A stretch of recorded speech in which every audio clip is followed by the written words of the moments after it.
देखो कल अपन ने डिस्कस किया था, अपन पढ़ रहे थे journal entries in the books of drawer and ड्रॉई।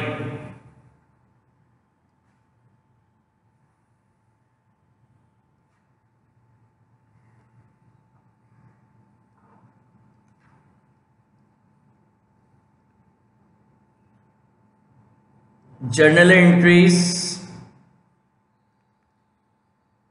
in the books of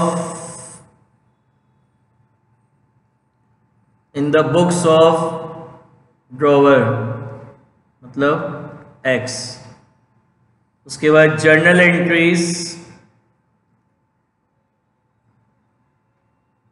entries in the books of drawing मतलब Y। फर्स्ट एंट्री मैंने आपको बताई थी कल, जो फर्स्ट एंट्री अपन ने डिस्कस करी थी। फर्स्ट एंट्री होती है entry on the date when X sold goods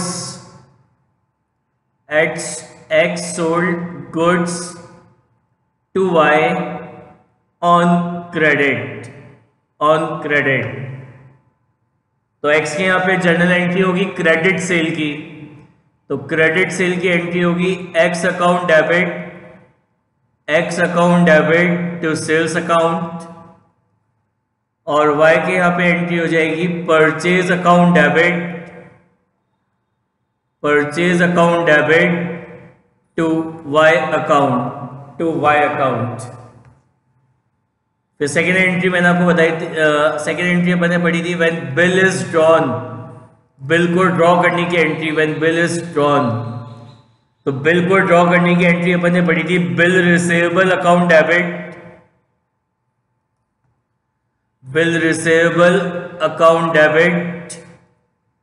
to X, और यहाँ पे एंट्री पढ़ी थी अपन ने Y account debit to bills payable.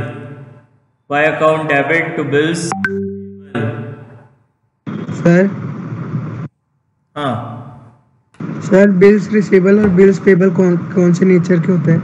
एक मिनट, ये गलती लिखी, एक मिनट यहाँ पे आएगा। यहाँ पे एंट्री होगी purchase account debit to X, फिर यहाँ एंट्री होगी बिल रिसीवेबल टू Y, और यहाँ पे एंट्री हो जाएगी X account debit to bills payable. ये जो बिल रिसीवेबल है वो ड्रॉवर के लिए उसका असेट होता है, तो it is a real account. तो रूल होता है डेबिट व्हाट कम्स, इसलिए डेबिट किया है। और ये जो बिल्स पेबल है ये इसकी लायबिलिटी है, इसकी लायबिलिटी है। और बिजनेस में जब कोई लायबिलिटी इंक्रीज होती है तो उसको अपन करते हैं क्रेडिट। लेकिन अगर एग्जाम में अगर ये क्वेश्चन आ जाए आपसे कि what is the nature of BR और बिल्स पेबल, तो इसको आप लिखोगे it is a personal account, it is a representative personal account, ठीक है ना। लेकिन होते ये असेट है और ये इसकी लायबिलिटी है, तो लायबिलिटीज है, तो लायबिलिटीज तो वैसे भी आपके पर्सनल अकाउंट नेचर की होती हैं, तो लेकिन है इसका असेट का नेचर, इसका लायबिलिटी का नेचर। लेकिन एग्जाम में केवल इनका नेचर आपसे पूछता है तो आप इसका पर्सनल अकाउंट लिखेंगे, राइट। Yes sir. नेक्स्ट मैंने आपको बताया था इस ड्रॉवर के पास X के पास ये बिल रिसीवेबल नाम का एक करंट एसेट है। तो इसके साथ ये 4 काम कर सकता है। पहला काम कि बिल को ड्यू डेट तक अपने पास संभाल के रखे, ड्यू डेट आने पर X ये BR लेके Y के पास जाए और Y क्या करे, उसका पेमेंट कर दे। तो ये कल अपन ने पढ़ा था व्हेन X retain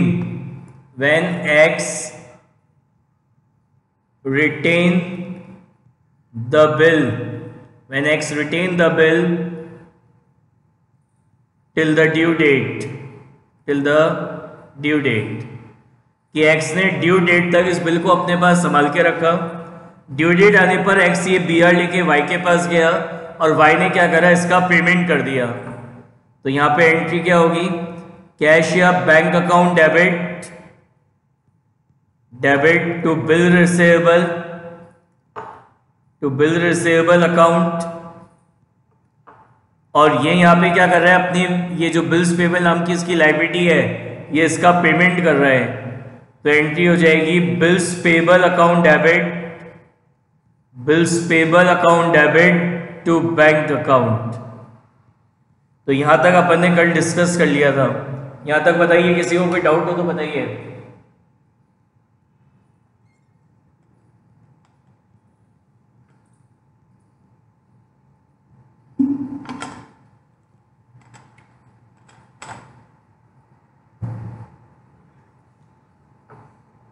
नाउ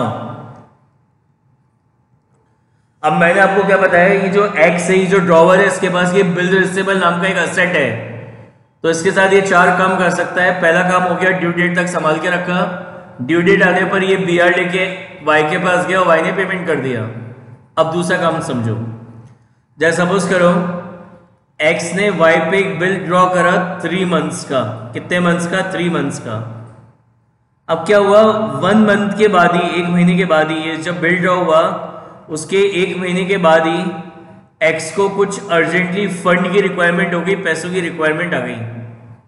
अब वो वाई के पास गया कि पेमेंट कर सकते हो क्या, तो वाई ने तो मना कर दिया, बोले नहीं, मैं तो अभी 3 महीने का, आपने मेरे को टाइम दिया था, 3 महीने का बिल रिसेबल है, 1 महीना हो चुका, तो मैं तो अभी 2 महीने के बाद पेमेंट करूंगा, अभी तो मैं तो नहीं कर सकता पेमेंट, अभी मेरे पास पैसे नहीं है। तो अब एक्स क्या करे, एक्स को तो फंड्स की रिक्वायरमेंट है, पैसा चाहिए एक्स को। तो एक्स के पास ये जो इसका असेट है ना, करंट असेट है बिल रिसेबल, इस बिल रिसेबल को लेके वो कहा जाएगा, बैंक के पास जाएगा, जिस भी बैंक में उसका करंट अकाउंट है वहां पे जाएगा, और बैंक को जाके क्या बोलेगा, बोले ये बिल रिसेबल है जिसकी सपोज करो वैल्यू है 10,000, बोले ये रख लो मुझसे, मैं तो आपको दे देता हूँ। मतलब एक्स ने बैंक को बोला कि ये बीआर के नाम का असेट आप रख लो, ठीक है ना, अभी मैं आपको दे रहा हूँ, रख लो।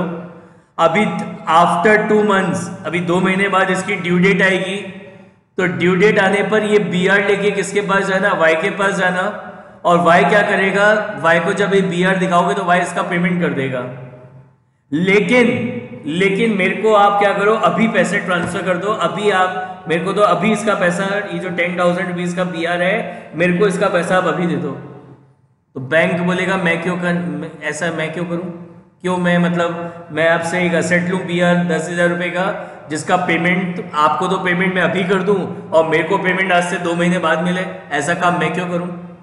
तो एक्स बैंक को क्या बोलेगा, बोले मैं आपका पैसा 10,000 रुपीज कितने मंथ्स, 2 मंथ्स के लिए यूज करूंगा, तो आपके 2 मंथ्स का जो भी इंटरेस्ट बनता है वो इंटरेस्ट मुझसे चार्ज कर लो, और बाकी का अमाउंट क्या करो, मेरे को दे दो। तो बैंक ने कैलकुलेट करा, सपोज करो 2 महीने का इंटरेस्ट 100 रुपीज बनता है, तो बैंक क्या करेगा, बैंक ये काम करेगा कि एक्स से क्या करेगा, बीआर ले लेगा 10,000 रुपीज का, 10,000 रुपीज का बिल रिसीवेबल ले लेगा। बैंक ये 10,000 रुपीज का बीआर लेके इस 10,000 रुपीज में से 100 रुपीज अपने इंटरेस्ट के चार्ज करेगा, और बाकी का जो 9,900 है, बाकी का जो बचा रिमेनिंग अमाउंट 9,900, वो एक्स के करंट अकाउंट में, इसका बैंक में करंट अकाउंट ओपन होगा ना, तो एक्स के करंट अकाउंट में ये 9,900 क्या करेगा, डिपॉजिट करा देगा। और 2 मंथ्स के बाद, आफ्टर 2 मंथ्स, बैंक ये बीआर लेके किसके पास जाएगा, बैंक ये बीआर लेके वाई के पास जाएगा, और वाई बैंक को क्या करेगा, इस पूरे 10,000 रुपीज का पेमेंट कर देगा। तो ये जो अभी मैंने आपको बताया, इसको बोलते हैं बिल डिस्काउंटेड फ्रॉम बैंक, इसको बोला जाता है बिल डिस्काउंटेड फ्रॉम बैंक, इसको बोलते हैं when bill is discounted from bank. तो क्या हुआ, अब बैंक, इसमें जो समझने वाली बात है वो क्या है कि बैंक आपसे कितने मंथ्स का इंटरेस्ट चार्ज करेगा, बैंक आपसे कितने मंथ्स का इंटरेस्ट चार्ज करेगा, जिस डेट को आप बिल को बैंक से डिस्काउंट करा रहे हो, जिस डेट को आप बिल को बैंक से डिस्काउंट करा रहे हो, से लेकर जो भी आपके बिल की ड्यू डेट है, इतने टाइम पीरियड का बैंक आपसे इंटरेस्ट चार्ज कर बाकी का अमाउंट इमीडिएटली, जिस भी डेट को बिल को बैंक से डिस्काउंट कराया है, ये इंटरेस्ट का अमाउंट चार्ज करके बाकी का अमाउंट बैंक इमीडिएटली क्या करेगा, आपके अकाउंट में, मतलब ड्रॉवर के अकाउंट में ट्रांसफर कर देगा। तो इसको बोलते हैं when bill is discounted from bank. बताइए समझ में आया क्या? समझ में आया ये? तो अब जर्नल एंट्री क्या होगी? तो सेकंड के दूसरा काम पढ़ रहे हैं अपन, when bill is discounted, when bill is discounted from bank, when bill is discounted from bank. तो यहां पे इसको रिकॉर्ड करने के लिए 3 अकाउंट इफेक्ट होंगे। एक तो बैंक अकाउंट, एक आपका discount charges account, discount charges account, और एक आपका bill receivable account, bill receivable account.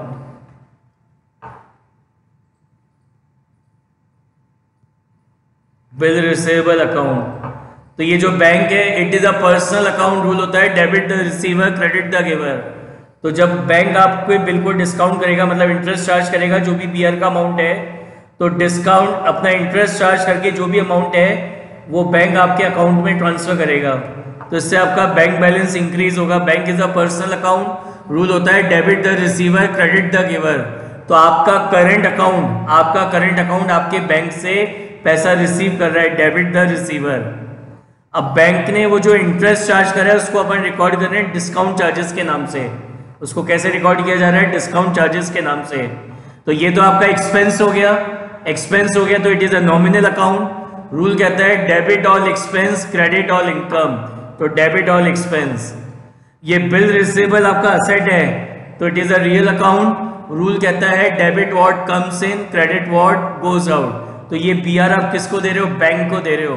तो आपके बिजनेस में से एसेट जा रहा है, यानी credit what goes out, right. तो जब बिल को अपन बैंक से डिस्काउंट कराएंगे तो एंट्री क्या होगी? Bank account debit, discount charges account debit to bill receivable. और जिस डेट को ये बिल बैंक से डिस्काउंट होगा उस डेट को यहाँ पे ड्रॉइंग की बुक्स में कोई एंट्री पास नहीं होगी। बताइए समझ में आएगा ये?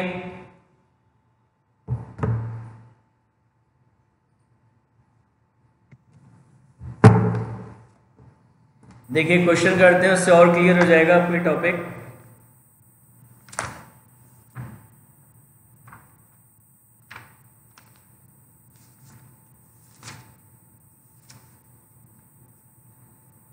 Take out illustration number 6।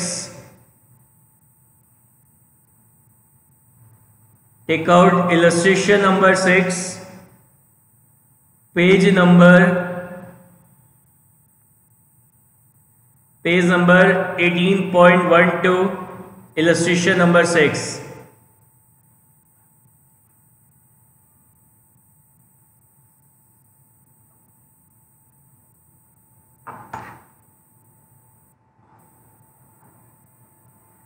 कोई भी एक जना अनम्यूट करके म्यूट करना प्लीज।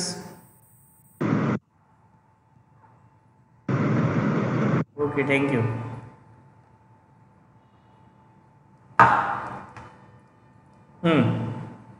इलस्ट्रेशन नंबर 6 क्या कह रहा है? X sold goods to Y for ₹10,000 on 15 March 2019. On the same day, Y accepted a bill drawn upon him by X at 4 months for 10,000. X discounted the bill on 15th April 2019 at 18% per annum at his bank. Y meet the bill on maturity, make the journal entry in the books of both the parties. तो कल मैंने बताया था इन questions को करने का तरीका कि एक एक लाइन पढ़ते जाइए करते जाइए। सबसे पहले क्या लिखा है? X sold goods to Y for ₹10,000 on 15th March 2019. तो ये तो हो गई journal entry in the books of X, ये हो गया journal entry in the books of Y।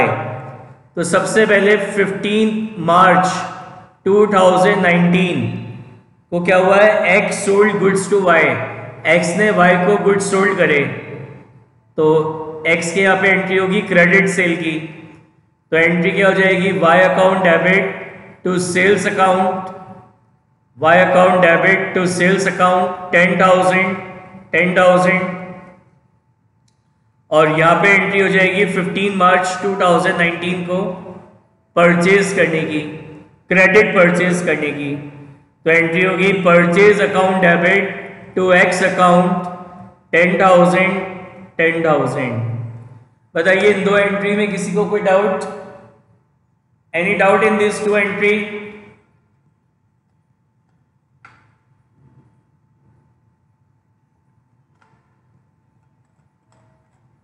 आगे बढ़िए।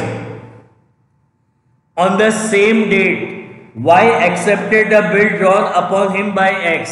सेम डेट को क्या हुआ?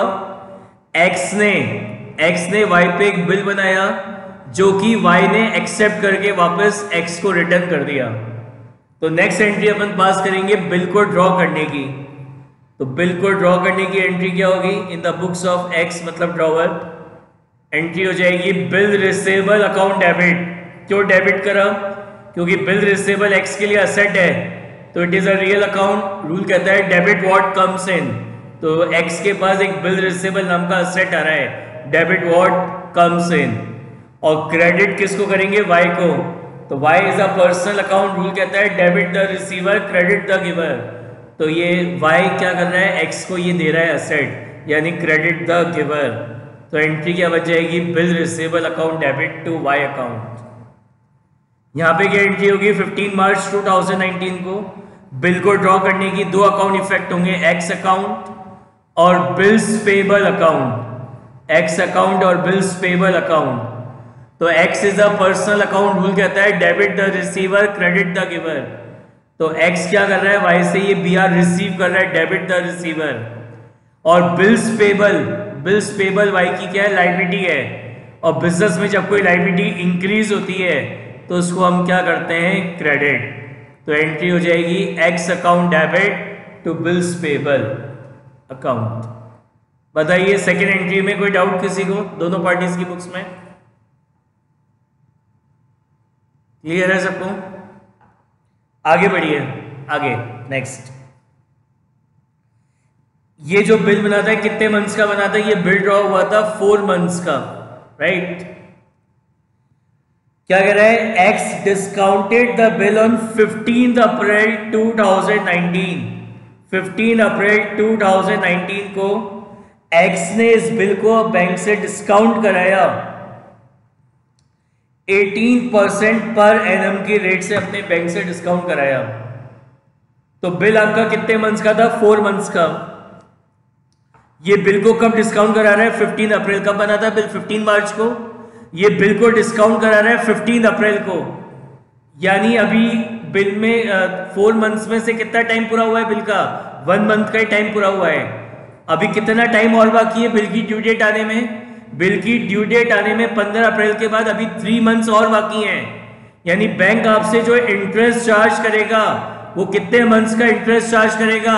3 मंथ्स का। तो 10,000 रेट ऑफ इंटरेस्ट क्या है? 18% पर एनम। पर एनम का मतलब पता है क्या? पर एनम का मतलब होता है ये दिस इज एनुअल रेट। तो अपन को साल भर का इंटरेस्ट नहीं लेगा बैंक हमसे। बैंक का हम कितने मंथ्स के लिए पैसा यूज करेंगे? 3 मंथ्स के लिए। तो बैंक हमसे 3 मंथ्स का इंटरेस्ट चार्ज करेगा। समझ में आ गई कि ये 3 मंथ्स कैसे आए? 15 बना था 4 मंथ्स के लिए। 15 अप्रैल को बिल हमने बनाया था कितने मंथ्स के लिए? 4 मंथ्स के लिए। और हम इस बिल को बैंक से डिस्काउंट कब करा रहे हैं? 15 अप्रैल को। यानी बिल का कितना टाइम हुआ है? अभी बिल को बने अभी केवल 1 महीना हुआ है। यानी 15 अप्रैल के बाद कितना टाइम और बचा है? 15 मंथ्स के बाद अभी 3 मंथ्स और बचे हैं। तो 3 मंथ्स और बचे हैं, तो बैंक कितने मंथ्स का? आप एक तरीके से बैंक का 3 मंथ्स के लिए अमाउंट यूज करोगे तो बैंक आपसे 3 मंथ्स का क्या करेगा? इंटरेस्ट चार्ज करेगा। कितने का? 450 रुपीज का। बताइए समझ में आई गई ये इंटरेस्ट की कैलकुलेशन?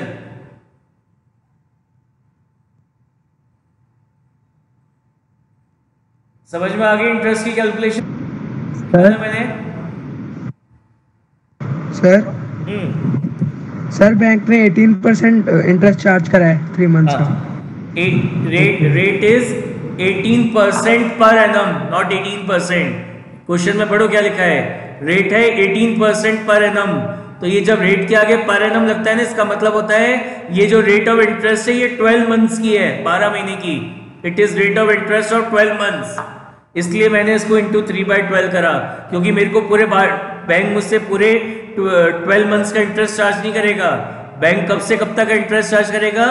जिस डेट को मैं बिल को बैंक से डिस्काउंट करा रहा हूं से लेकर अभी ड्यू डेट आने में जितना टाइम पीरियड बाकी है, तो ड्यू डेट आने में अभी 3 मंथ्स बाकी हैं, तो बैंक मुझसे 3 मंथ्स का इंटरेस्ट चार्ज करेगा। आया समझ में? अब आप क्या करेंगे, हम क्या करेंगे, मतलब एक्स क्या करेगा, बैंक को ये 10,000 रुपीज का बीआर दे देगा 15 अप्रैल को। एक्स बैंक को ये 10,000 रुपीज का बीआर देगा, बैंक उसमें से 450 का इंटरेस्ट चार्ज करेगा, और जो बाकी बचा रिमेनिंग अमाउंट 9550, बैंक वो पैसा एक्स के करंट अकाउंट में क्या करेगा, ट्रांसफर कर देगा। जो रिमेनिंग अमाउंट बचा इंटरेस्ट चार्ज करके, डेट इज 9550। तो क्या एंट्री पास होगी?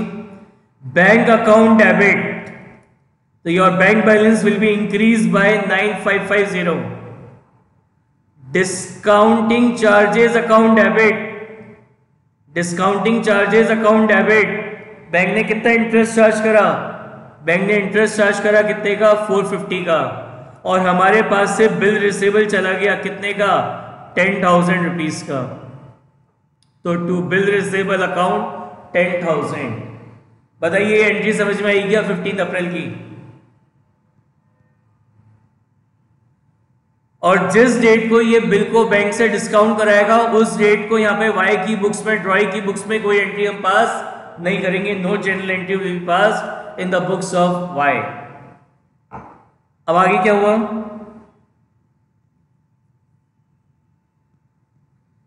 कह रहा है Y meet the bill on maturity. अब इसकी ड्यू डेट क्या आएगी, 15 मार्च को ये बिल बना था, 15 मार्च को, 15 मार्च 2019 को।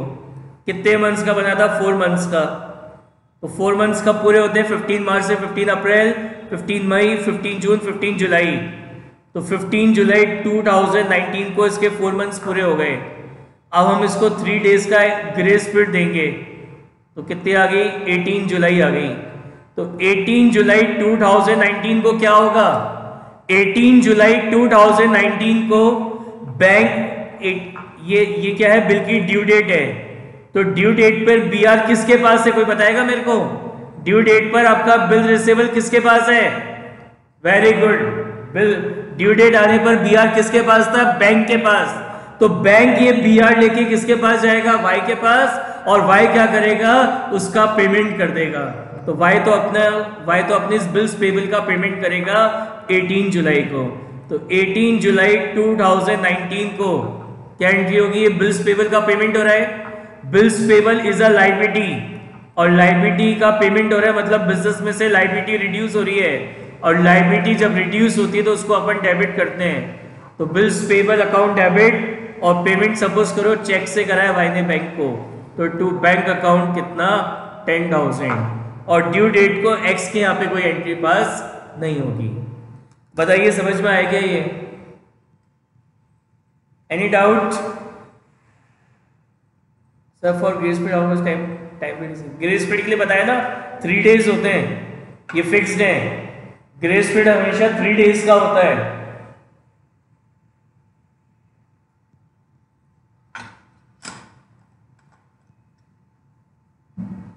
नाउ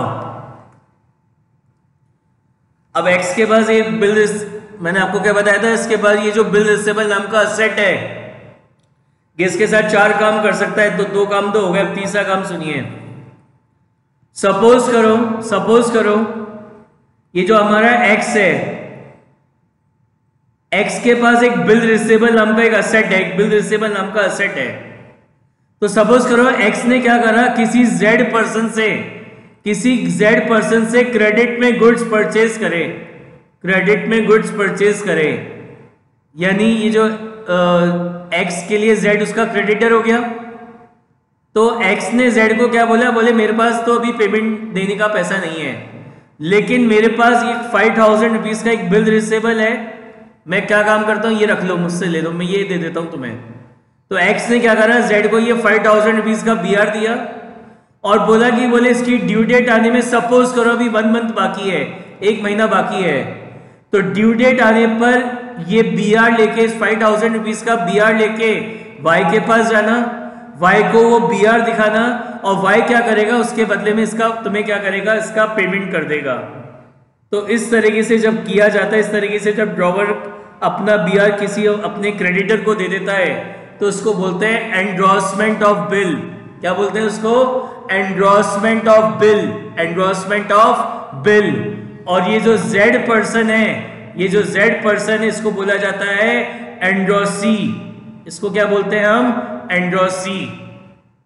समझ में आई क्या बात? क्या हुआ यहाँ पे कि X ने किसी Z पर्सन से क्रेडिट में गुड्स परचेज करे, यानी X को Z को पेमेंट करना था, तो पेमेंट करने के बजाय X ने क्या करा, अपना बिल रिसीवेबल नाम का असेट दे दिया Z को, और क्या बोला अभी इतना टाइम पीरियड इसमें बाकी है, ड्यू डेट आने पर, ड्यू डेट आने पर ये BR लेके किसके पास जाना, Y के पास जाना, और Y क्या करेगा, इसके बदले में तुम्हें पेमेंट कर देगा। तो ये जो सिचुएशन होती है इसको बोलते हैं endorsement of bill, endorsement of bill. और ये जो Z पर्सन है इसको बोला जाता है एंडोर्सी। इसको क्या बोला जाता है? एंडोर्सी। बताइए समझ में आई क्या बात? तो नेक्स्ट अपन पढ़ रहे हैं when bill is endorsed, when bill is endorsed तो क्या होगा, यहाँ पे दो अकाउंट इफेक्ट होंगे, एक तो Z अकाउंट और एक आपका bill receivable account. Z account और बिल रिसीवेबल अकाउंट। तो Z is a personal account, rule होता है debit the receiver credit the giver. तो Z ये BR रिसीव कर रहा है X से, debit the receiver. Bill receivable X का असेट है तो it is a real account, rule कहता है debit what comes in credit what goes out. तो X के पास से ये BR के नाम का असेट जा रहा है, क्रेडिट व्हाट गोज आउट। तो बिल को एंडोर्समेंट की एंट्री क्या होगी, Z account debit to BR और endorsee account debit to bill receivable. और जिस डेट को X इस BR को एंडोर्स करेगा उस डेट को यहाँ पे Y की बुक्स में कोई एंट्री पास नहीं होगी। समझ में आई क्या बात?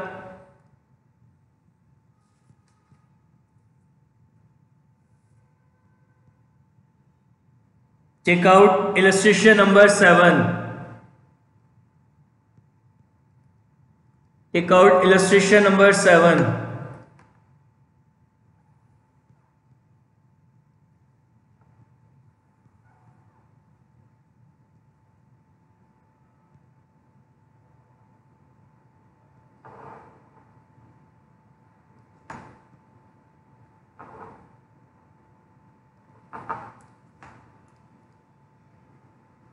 Journal entry in the books of X, journal entry in the books of Y and journal entry in the books of Z। क्या कह रहा है? Y owned 26,000 to X। क्या मतलब है इस लाइन का? इस लाइन का मतलब है कि Y ने X से 26,000 रुपीज ले रखे हैं। Y ने X से 26,000 रुपीज ले रखे हैं। On 5th March 2019 he accepted a bill for 25,000। मतलब कि 5th मार्च 2019 को X ने Y पे एक बिल बनाया 25,000 रुपीज का, 25,000 रुपीज का 1 मंथ का, जो कि Y ने एक्सेप्ट करके दोबारा किसको दे दिया, X को दे दिया in full settlement of his debt. तो भाई Y ने तो X से 26,000 लिए थे, लेकिन ये तो 25,000 रुपीज का BR बना के फुल सेटलमेंट हो गया। इसका मतलब क्या समझ में आया कि X ने Y को 1,000 रुपीज का क्या दिया है, डिस्काउंट दिया है। लिखा भी है क्वेश्चन में, X allowed rupees 1,000 as a discount। X endorsed the bill to his creditor। अब X के पास ये जो बिल रिसीवेबल नाम का असेट आया, ये उसने अपने क्रेडिटर Z को दे दिया, ठीक है ना। Immediately the bill was duly met on due date, due date पे इस बिल का पेमेंट हो गया। अब अपन को तीनों पार्टीज की बुक्स में एंट्री पास करनी है। तो सबसे पहली एंट्री पास होगी कब, on 5th March 2019। On 5th मार्च 2019 काय की बिल को ड्रॉ करने की। तो कौन कौन से अकाउंट इफेक्ट होंगे, एक तो आपका बिल रिसीवेबल अकाउंट इफेक्ट होगा, बिल रिसीवेबल अकाउंट इफेक्ट होगा, एक आपका डिस्काउंट अलाउड अकाउंट इफेक्ट होगा, और Y तो बिल रिसीवेबल तो आपका असेट है, it is real account. Rule कहता है डेबिट व्हाट कम्स इन, तो बिल रिसीवेबल आ गया कितने का, 25,000 का। डिस्काउंट अलाउड, ये डिस्काउंट एक्स ने दिया है वाई को, तो for X this discount is a expense, तो it is a nominal account. Rule कहता है डेबिट ऑल एक्सपेंस, कितना 1000। And Y is a personal account, rule कहता है debit the receiver credit the giver, तो वाई बी आर दे रहा है, तो वाई से कितना सेटलमेंट हो गया 26,000 का। यहां पे क्या एंट्री होगी 5 मार्च 2019 को। एक तो एक्स अकाउंट इफेक्ट होगा, एक वाई क्या कर रहा है, डिस्काउंट रिसीव कर रहा है, तो डिस्काउंट रिसीव अकाउंट इफेक्ट होगा। और तीसरा कौन सा अकाउंट इफेक्ट होगा, बिल्स पेबल अकाउंट इफेक्ट होगा। X is a personal account, rule कहता है debit the receiver credit the giver, तो एक्स क्या कर रहा है, रिसीव कर रहा है, debit the receiver. Discount receive ये वाई की इनकम है, तो it is a nominal account. Rule कहता है debit all expense credit all income and gains, तो कितने का डिस्काउंट रिसीव हुआ 1000। Bills payable is a liability, और बिजनेस में जब कोई लायबिलिटी इंक्रीज होती है तो हम उसको क्या करते हैं, क्रेडिट, तो ये क्रेडिट हो जाएगा कितने से, 25,000 से। तो एक्स का कितना सेटलमेंट हो गया 26,000 का। बताइए समझ में आया क्या?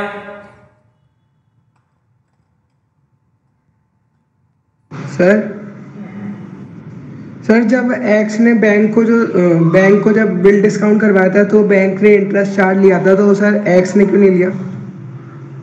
एक्स ने कोई इंटरेस्ट चार्ज नहीं करा ना। किसे, वाई से? सर जेड ने नहीं, जेड नहीं करेगा इंटरेस्ट चार्ज, जेड नहीं करेगा इंटरेस्ट चार्ज। ये इनके बीच में ऐसे condition term and condition decide हुई थी, जेड नहीं करेगा।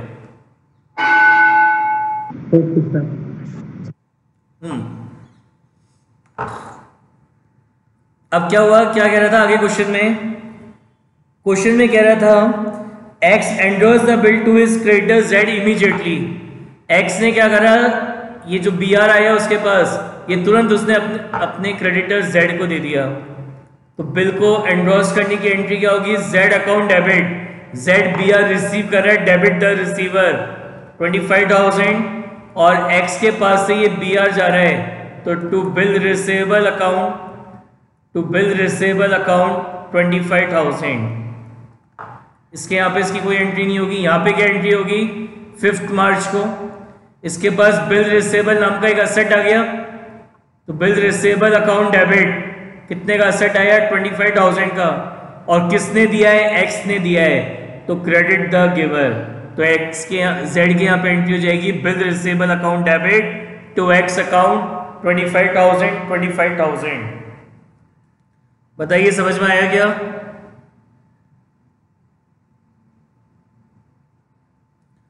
अब क्या हुआ, ड्यू डेट आने पर मेरे को बताओ, ड्यू डेट निकालो पहले तो।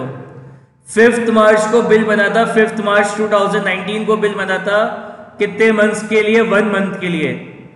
तो 1 मंथ कब पूरा होगा, 5 अप्रैल को पूरा हो जाएगा 1 मंथ।